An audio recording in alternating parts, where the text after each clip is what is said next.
Johan, I taber til Randers. Hvordan ser du kampen? Langt hen ad vejen en ret lige kamp, synes jeg, men vi laver for mange dumme fejl på afgørende tidspunkter.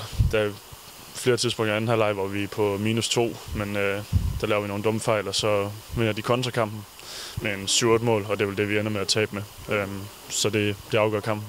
I har nu tabt de sidste 4 kampe. Kan du prøve at forklare, hvad det er, der er gået galt i de kampe?